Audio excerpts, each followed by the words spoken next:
Le Portugal tente de tourner la page après des années d'une austérité sévère et de devenir une destination d'investissement et d'innovation.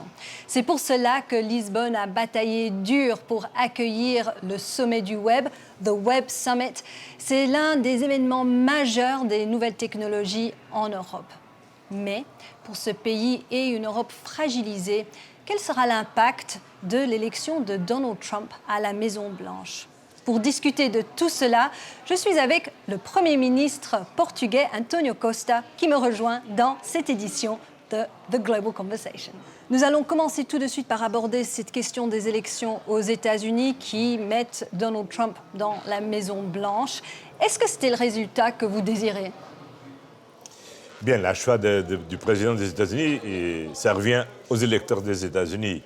Évidemment, pour beaucoup de monde, pour moi-même, c'est une surprise. Et on espère que les États-Unis restent engagés dans le partenariat transatlantique avec l'Europe, avec ses responsabilités dans le cadre multinational des Nations Unies. Mais je crois que le grand message qu'on doit entendre est essayer de comprendre pourquoi ces résultats ont été possibles. Ça, c'est la grande question. C'est la question que le Brexit a déjà posée, que plusieurs sondages dans différents pays européens nous posent. Alors pourquoi vous pensez alors ? Dites-moi. Bien, je crois que franchement, il y a eu une rupture entre ce qui est le cadre politique dominant et ce que c'est les angoisses des gens communs. Et qu'il nous faut rattraper, nous rapprocher de quelles sont les vraies demandes des citoyennes et des citoyens vis-à-vis de la politique. Évidemment, la globalisation, c'est irréversible et c'est un gain pour l'ensemble de l'économie mondiale, c'est un gain pour le développement de plusieurs pays, de la Chine à Inde, je me permets de vous interrompre. Mais c'est aussi une menace pour plusieurs de nos concitoyens. Et il faut les rassurer. Et ça, on n'a pas fait. Mais vous dites que la globalisation est là, mais on voit Donald Trump qui, pendant sa campagne, a dit qu'il aurait une politique plutôt protectionniste, isolationniste. Oui. Qu'est-ce que cela pourrait, quel serait l'impact sur l'Europe ? Bien, dans l'Europe, il y a pas mal aussi des réactions protectionnistes. Quand il y a quelques pays de la zone Schengen qui ferment ses frontières pour ne recevoir pas des réfugiés, quand on voit le Royaume-Uni sortir de l'Union européenne, quand on voit la victoire de Trump, on comprend qu'il y a une réaction très forte contre la globalisation. Et ce qui est une mauvaise nouvelle pour l'Europe ? Non, c'est une mauvaise nouvelle pour le monde et aussi pour l'Europe. Donc, ce qu'il faut comprendre, c'est qu'il faut régler la globalisation. Et ça, je crois que c'est une des grandes faillites jusqu'au moment de l'Union européenne. Nous allons revenir sur ces questions européennes. Restons juste un moment avec Donald Trump. Que pensez-vous de son programme jusqu'à présent ? Bien, son programme, ce n'est pas mon programme du tout, pas seulement sur les questions économiques, mais tout d'abord avec la question des valeurs. Mais bien, entre pays démocratiques, on doit respecter les choix des différents peuples et on doit respecter naturellement le choix que les Américains ont fait de son président. Nous allons revenir à cette question des élections aux États-Unis tout au long de notre interview, mais nous sommes à Lisbonne, nous sommes au Web Summit. Heureusement. Alors parlons-en, parce que c'était très important pour vous, un moment difficile de l'économie portugaise. Alors certains témoignent un dynamisme, les débuts d'un dynamisme de l'économie, mais l'économie ne se porte pas bien. Pourquoi c'était si important pour vous que The Web Summit ait lieu ici à Lisbonne ? Bien, on est dans un point de virage de notre situation. On a conclu le programme d'ajustement avec la Troïka. On a assuré que cette année, pour la première fois, on aura un déficit au-dessus du 3%. Donc on va s'en sortir de la procédure de déficit excessif. Et donc il faut faire la relance économique. La relance économique doit être supportée surtout avec l'innovation. Eh bien, les startups, c'est la façon qu'on a trouvé de mobiliser cette nouvelle génération de Portugaises et Portugais, qui est la génération la plus qualifiée qu'on a déjà formée, qui pendant ces années de crise ont revenu sur l'immigration. Ils ont quitté le pays. Il faut faire revenir ces gens et surtout fixer les jeunes qu'on forme maintenant dans nos universités, dans notre institut de Polytechnique, et profiter de la qualité et le savoir-faire de cette génération. Est-ce que l'austérité était nécessaire par contre? Est-ce que c'était la bonne politique à ce moment-là? Mais je crois que le programme de la Troïka a été une erreur. Bien, mais on a déjà dépassé, on a tourné la page et maintenant on est fixé sur le futur. Vous dites que vous avez tourné la page, mais certains maintenant, étant donné cette incertitude globale, certains évoqueraient la possibilité d'un deuxième plan de sauvetage. Non, mais il n'y a aucune raison pour ça. Bon, tout d'abord, on aura, je vous ai déjà dit, on aura les meilleurs déficits depuis 42 ans. Bien, on aura un déficit, un des meilleurs déficits de l'Union européenne. Mais une croissance faible. Oui, c'est vrai, mais faible dans un contexte où la croissance en toute l'Europe, c'est faible. On a réduit 2 points déjà cette année le chômage. Nos exportations ont augmenté 6% et nos exportations pour l'Union européenne ont monté 7,6%. Est-ce que vous serez prêt à démissionner si vous ne retrouvez pas cette croissance? Je crois que ces scénarios ne se posent pas. On a une majorité parlementaire stable. On a une très bonne relation avec le président de la République. On a une très bonne relation avec les partenaires sociaux.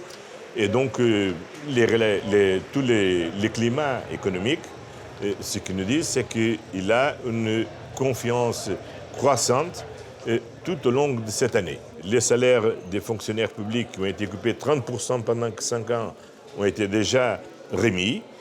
On a réussi à faire une réduction des taxes sur les salaires du privé et du public. Tout le monde n'est pas d'accord avec ce que vous faites. Bien, alors, ça, c'est normal. Hein? Au sein de l'Europe, et je pense maintenant à Wolfgang Schäuble. Ah. Le chef de votre parti l'a traité de pyromane. Pyromane, je suppose, parce qu'il veut dire que Schäuble voudrait incendier votre pays. Bien, c'est vrai. Malheureusement, le ministre Schäuble a une position hostile à notre gouvernement et basée sur l'ignorance de la réalité économique portugaise. Je dis d'habitude que je m'intéresse beaucoup pour les Allemands, mais surtout pour les Allemands qui connaissent bien le Portugal. Les Allemands qui connaissent bien le Portugal ont confiance au Portugal et investissent au Portugal. Voyez, Volkswagen a une usine ici au Portugal qui est la plus productive de tous les groupes Volkswagen en Europe. Qu'est-ce que Volkswagen a décidé de faire? Un nouveau modèle qui va lancer l'année prochaine à partir de cette usine au Portugal. Bosch a fait et maintenant a déjà ouvert 2 nouvelles plantes industrielles au Portugal. Continental a ouvert cette année une nouvelle fabrique alors, Schäuble, il n'est pas... au Portugal. Qu'est-ce que vous dites alors? Non, il ne connaît du tout la réalité portugaise, mais heureusement, les entrepreneurs allemands connaissent bien le Portugal, confient en Portugal et renforcent ses investissements ici au Portugal. J'aimerais bien revenir à les parallèles transatlantiques, car Donald Trump, lorsqu'il faisait sa campagne, il disait que sa victoire pourrait être un Brexit plus. Alors vous avez évoqué le Brexit. Pour beaucoup d'observateurs, c'est une victoire du populisme, mais est-ce que c'est une victoire du populisme aussi en Europe pour vous? Bon, les populismes xénophobes touchent un peu partout dans l'Europe, sauf peut-être l'Espagne et le Portugal, sont pour le moment les uniques pays qui sont immunes à ces populismes xénophobes. C'est que c'est normal. Bien, pour le Portugal, on n'est pas un pays renfermé dans les milieux de l'Europe. On est un pays atlantique, ouvert sur le monde. Mais quel sera l'impact sur le populisme en Europe alors? Que pensez-vous? Est-ce que ça va renforcer ce mouvement? Bien, j'ai toujours l'espoir que chaque décision malheureuse, comme le Brexit ou la victoire de Trump, soit la vaccine suffisante pour empêcher de nouvelles erreurs et de nouveaux triomphes du populisme dans les élections à venir dans l'Europe. Heureusement, on reste immune, on reste ouverte sur le monde. Et ça, c'est décisif pour notre futur. C'est notre histoire, mais aussi notre futur. Dans votre parti, vous avez quand même une alliance avec les eurosceptiques. Alors, on a aussi les eurosceptiques gagnent du terrain en Europe. Ils voudraient la désintégration de l'Union européenne. Est-ce qu'on risque cette désintégration ?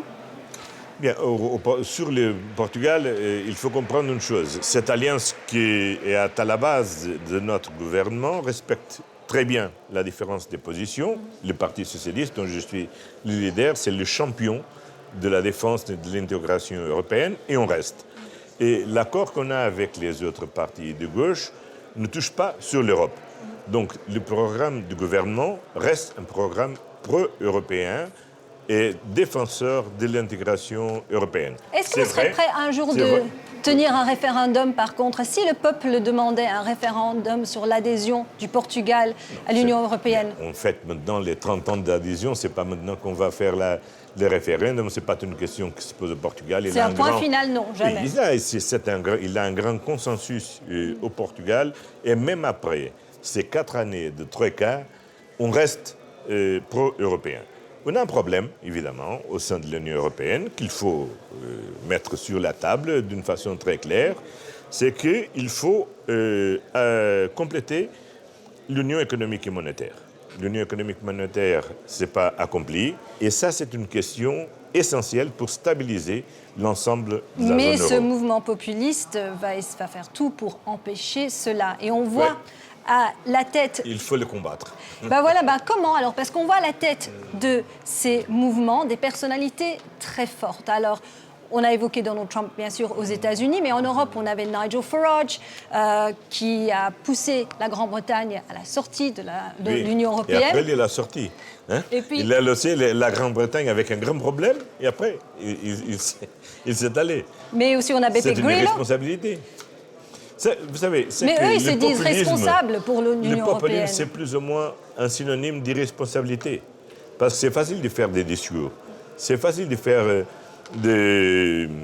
mobiliser les gens pour prendre des décisions.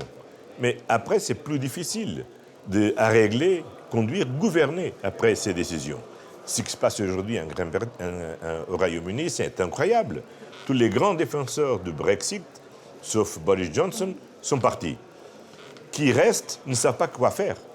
C'est incroyable qu'après une décision de sortir de l'Union européenne, tous les jours, le Royaume-Uni demande plus de temps pour réfléchir, pour penser qu'est-ce qu'elle doit faire, comment doit pour ouvrir les négociations. Mais alors, lorsqu'on évoque ces personnalités, est-ce que cela pourrait être le problème, ce manque de leadership en Europe? Je ne sais pas s'il manque de leadership, mais il manque certainement des résultats. Les personnes veulent être rassurées qu'on participe dans une économie globalisée, mais qu'il y a des politiques qui peuvent aider la croissance et la création de l'emploi.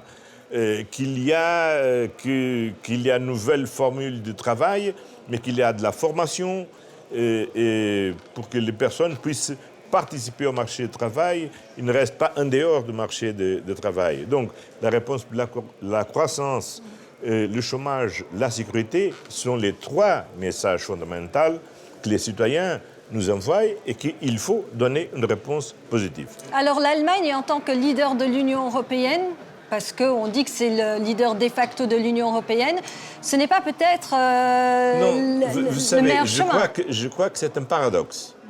Parce que l'Allemagne, c'est l'unique qui peut être le leader. Mais malheureusement, elle ne veut pas être le leader. Parce que être leader, pour être leader, il faut avoir la capacité de rassembler, de créer des ponts entre les uns et les autres, de rapprocher les pauvres et les riches, les petits et les grands, les pays de l'Est, les pays de l'Ouest, les pays du Nord, les pays du Sud. Et l'Allemagne ne savent pas le faire. Mais l'Allemagne n'a été jamais un rassembleur et n'a pas appris à être. Et comme ça, c'est très difficile pour l'Allemagne d'avoir cette position de leadership. Et malheureusement, il n'y a pas d'autres pays qui ont réussi à exercer cette fonction de l'Allemagne.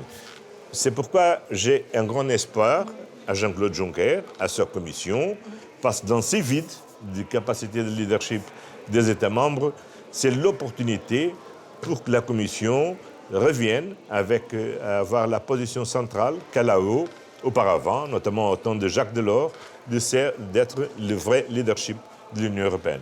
Alors revenons au Web Summit. Il y a une session ici qui s'appelle « La folie de la réalité virtuelle », Virtual Reality Insanity.